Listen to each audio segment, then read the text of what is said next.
नोंद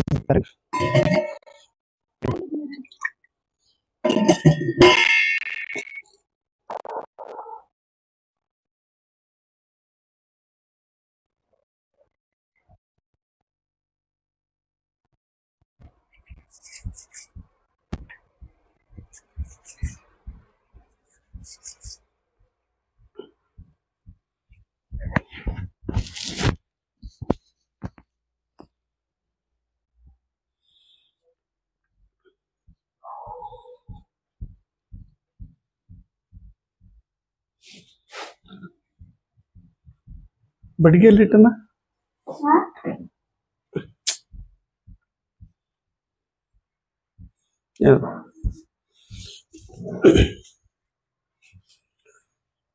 सर्व आदरणीय विद्यार्थी मित्रांनो नमस्कार. 15 जून 2025 रोजी महाराष्ट्राची सेट एक्झाम होणार आहे आणि जून 21 पासून नेट एक्झाम होणार आहे. ह्या दोन्ही परीक्षेत यश मिळवण्यासाठी आपण पेपर क्रमांक 1 कडे जास्त लक्ष दिला पाहिजे. पेपर 1 चा सिलेबस कमी आहे आणि तिथं थोडं जर जास्त आपण प्रयत्न केलो तर जास्त मार्क आपल्याला मिळतात. एकूण 10 टॉपिक आहे पेपर 1 मध्ये. त्याच्यात तिसरा टॉपिक आहे पॅसेज कॉम्प्रिहेन्शन. एक मराठी मीडियम मध्ये पॅसेज दिलेले असतात आणि इंग्लिश मीडियम मध्ये एक पॅसेज दिलेला असतो. ते पॅसेज जर व्यवस्थित आपण वाचन केलं तर 10 मार्क आपल्याला मिळतात. आणि हे 10 मार्क माझ्या माहितीप्रमाणे हे 10 मार्क म्हणजे अतिशय सोपं घटक आहे. पेपरला जाण्यापूर्वी तुमच्या मनामध्ये एवढं कॉन्फिडन्स पाहिजे की बाबा मी ह्यावेळी या पॅसेज कॉम्प्रिहेन्शन मध्ये 10 पैकी 10 मार्क मी घेतो म्हणजे घेतोच. मराठी पॅराग्राफ आणि इंग्लिश पॅराग्राफ दोन्ही पैकी एक पॅराग्राफ तुम्ही पेपरला निवडला पाहिजे. एकदा मराठी वाचन करून पुन्हा एकदा इंग्लिश वाचन करून पुन्हा मराठीमध्ये वाचन तसं करायचं नाही. कारण आपल्याला वेळ कमी असतो. 60 मिनिट वेळ आहे. 60 मिनिटापैकी आपल्याला ह्या टॉपिककडे म्हणजे पॅसेज वाचन करून प्रश्न सोडवायला 8 मिनिट वेळ दिला पाहिजे. 8 मिनिट माझ्या माहितीप्रमाणे. मिनिमम 6 मिनिट, मॅक्झिमम 8 मिनिट आणि 6 ते 8 मिनिट दरम्यान आपल्याला 10 मार्क मिळालाच पाहिजे. जास्त वेळ ह्या युनिटला द्यायचं नाही. आणि हे पॅराग्राफ सोडवत असताना कधीच पॅराग्राफ सोडवायला पाहिजे. पेपर जेव्हा आपण जातो पेपरला, क्वेश्चन पेपर आपल्या हातात आलं, क्वेश्चन पेपर हातात आल्यानंतर लगेच पॅराग्राफ प्रश्न बघायचा नाही.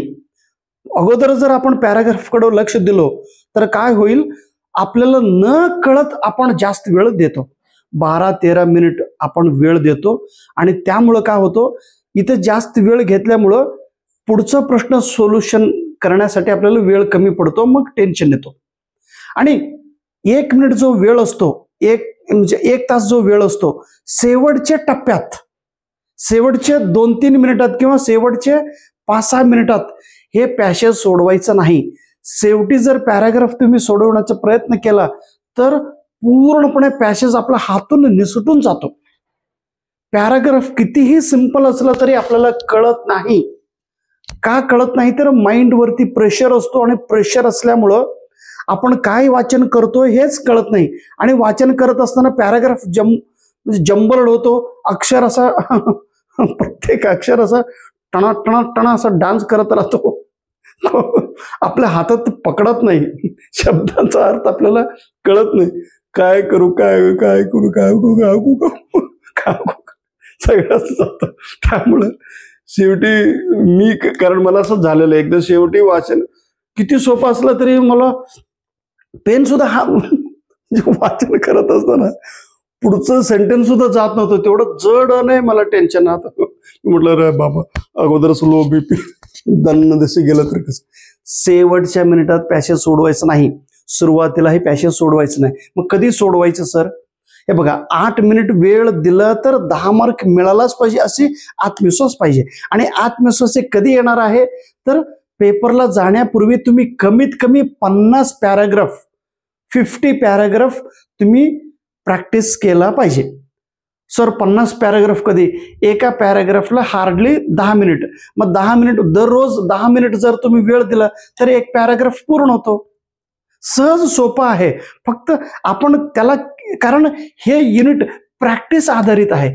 जेवढं प्रॅक्टिस आपण करतो, हे 50 प्रॅक्टिस जर तुम्ही केला तर पेपरामध्ये तुम्हाला बर्डन येत नाही, टेन्शन येत नाही, कारण एक सराव झालेला असतो. आणि हे जे 50 प्रश्न आपल्याला जो 8 मिनिटात 10 मार्क कसं घ्यायचं, हे बघा, प्रॅक्टिस करा किंवा न करा. माझ्या ऑब्झर्वेशन मध्ये जेवढे विद्यार्थी पेपरला बसलेले असतात, 95% विद्यार्थी प्रॅक्टिस केलेले नसतात. डायरेक्ट पेपरमध्येच तिथंच फास्ट रीडिंग करतात आणि 3 प्रश्न सोडवतात. Very good.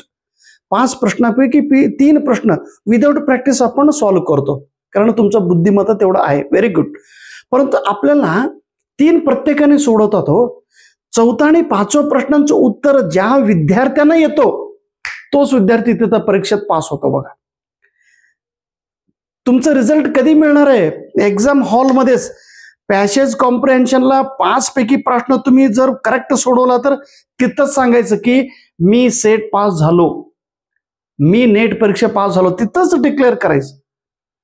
3 सोडवलं तर रिझल्ट येईपर्यंत थांबायचं. रिझल्ट येतो का नाही.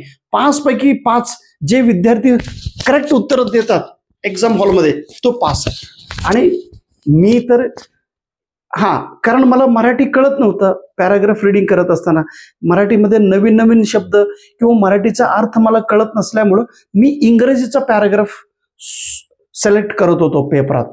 ओके. आणि पॅसेज कसं सोडवायचं सर? कुठलाही पॅराग्राफ कमीत कमी 500 ते 2000 शब्दांचा पॅराग्राफ असतं. ओके, 2000 शब्द. आणि ऑलरेडी ते पॅराग्राफ ह्यापूर्वी कुठेतरी पब्लिश झालेलं असतो. मग तेच त्यांनी उचलून इथं आपल्याला पेपरमध्ये टाकलेले असतात. आणि ते पॅराग्राफ जो असतो ना, मग पॅराग्राफ सोडवत असताना आपल्याला काय केलं पाहिजे? पॅराग्राफचं पूर्ण आपण वाचन केलं पाहिजे. आणि पॅराग्राफचा अर्थ काय आहे, पॅराग्राफचं विषय ज्ञान काय आहे हे आपल्याला लक्षात पाहिजे. सर एकदम शॉर्ट मध्ये सांगा कसं आपल्याला मार्क मिळाला पाहिजे. हे बघा, पॅराग्राफ अगोदर सोडवायचा नाही, पहिला रूल्स परीक्षेला गेल्यानंतर. आणि पॅराग्राफ शेवटच्या टप्प्यात, शेवटच्या मिनिटामध्ये सोडवायचं नाही. ओके.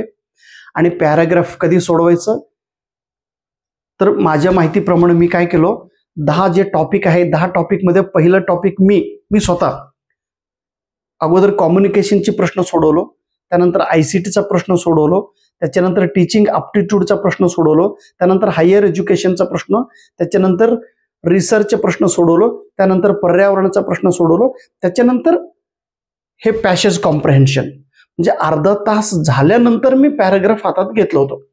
30 मिनिटपर्यंत मी 6 टॉपिक कव्हर करत होतो आणि 30 मिनिटानंतर पॅराग्राफ हातात धरत होतो. आणि पॅराग्राफला मी आवर्जून 8 मिनिट वेळ, 8 मिनिटात मला 10 मार्क मिळत होते. आता 10 मार्क कसं घेत होतो बघा, पॅराग्राफ तर दिलेले असतात. ओके. मग पॅराग्राफ कसं वाचन करायचं? पॅराग्राफच्या खाली 5 प्रश्न असतो, 1 2 3 4 5. ओके.